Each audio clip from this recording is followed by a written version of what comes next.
Welcome to Reflect on This. Hello, I am Johnny Henshaw. This is the podcast version of devotionals I send to my family and friends. In these devotionals, I share the things I'm learning about the ways and nature of God through applying my study of the Scriptures to the world around me. And don't forget to keep listening at the conclusion of today's episode to hear about my recommended resources, such as podcasts that I find helpful and encouraging, books that inspired some of these episodes, and ministries that I want you to know about. So let's get started. Please join me today as we reflect on this.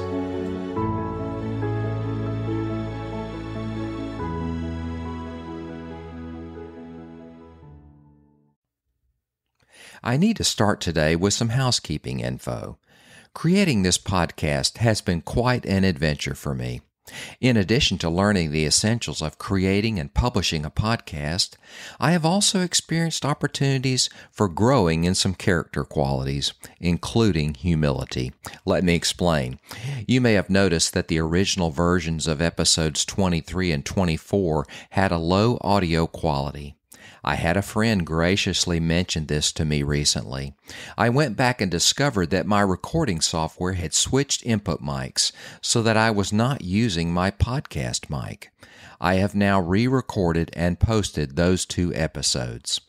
On almost all the podcast apps, the new recordings immediately replace the old recordings.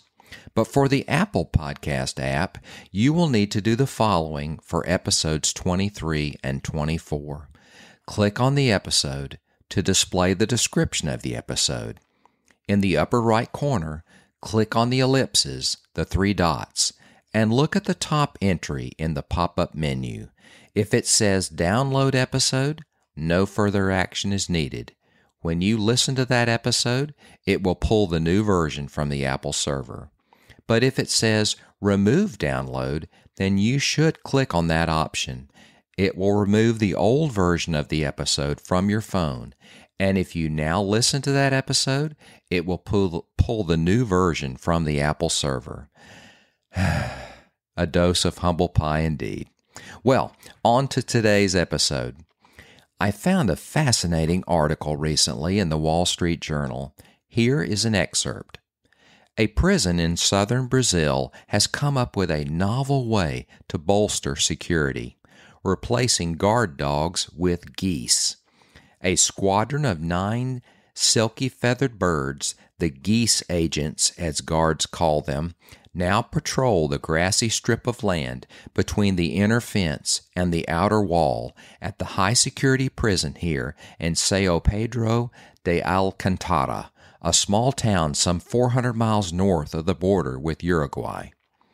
Fiercely territorial, the fiendish 9-pounders can be surprisingly intimidating, charging at anyone who dares enter their enclosure and unleashing a deafening cacophony of honks and shrieks that serves to alert guards if one of the prison's 1,300 inmates tries to escape. The article goes on to state that the geese are much more effective than the guard dogs they previously used, much less expensive to maintain, never get sick, and cannot be befriended and bribed by the prisoners with food, as the dogs were. Other prisons in Brazil are following suit and adding geese to their security measures. What a creative idea to use geese for guarding the prison. This is a wonderful example of man's creativity. Where did this creativity come from? Genesis 1:1 says, "In the beginning, God created the heavens and the earth." And then in verse 27 it says, "God created man in His own image. In the image of God He created him. Male and female He created them." Since God created the world and all that is in it, and since He created us in His image, it is a natural conclusion that God has given us a measure of His creativity as a reflection of Him. Stated differently, God has given mankind creativity for our benefit and for His pleasure and glory. There is also a purpose in our creativity. Genesis 1:28 in the Amplified Bible says this, "And God blessed them and said to them, Be fruitful, multiply, and fill the earth, and subdue it, using all its vast resources in the service of God and man, and have dominion or rule over the fish of the sea, the birds of the air, and over every living creature that moves upon the earth." God has given us creativity to rule over and steward the earth, and all that He has given us. We are to do so wisely and with care. This includes using our creativity to steward our relationship with others. We are to use our creativity to improve the world around us and to bring joy to ourselves and others. For example, creativity is the basis of the many inventions throughout history that have benefited mankind.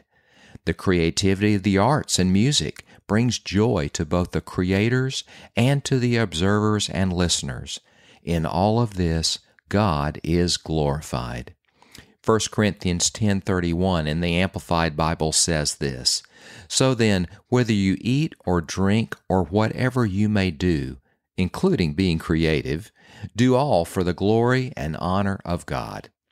So I encourage you, as an image bearer of God, to use your creative ideas and skills to improve your world and to bring joy to yourself and the people in your sphere of influence.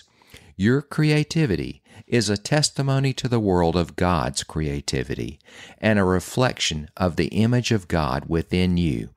In exercising your creativity, God is glorified. Today, I encourage you to reflect on this. Today's featured resource is the Bible study software package entitled eSword. This free Bible study software is available for download to a wide range of computers and mobile devices, including Windows and Mac computers, and Apple and Android tablets and phones. The download includes several free public domain resources, including Bibles, dictionaries, commentaries, devotionals, and maps. You can then download from within the eSword program many more free public domain resources. You can optionally purchase whatever copyrighted resources you want to create a powerful study library. One of the greatest benefits of Bible study with this software is the multi-windowed display, so that you can simultaneously have windows open to a Bible translation, a dictionary, and a commentary. They are automatically linked, so that if you select a verse, then the corresponding entry in the selected dictionary and commentary are displayed. You can also easily compare Bible translations by viewing them in parallel windows. For the Bible translations that have embedded Strong's numbers, referencing the corresponding Hebrew or Greek word, you can hover over a Strong's number and a tooltip pops up with the Strong's definition for that word. To learn more and to get a free download of this amazing study tool, on your computer go to esword.net, that's e-sword.net. On your mobile device, go to your app store and search for eSword, that's e-sword.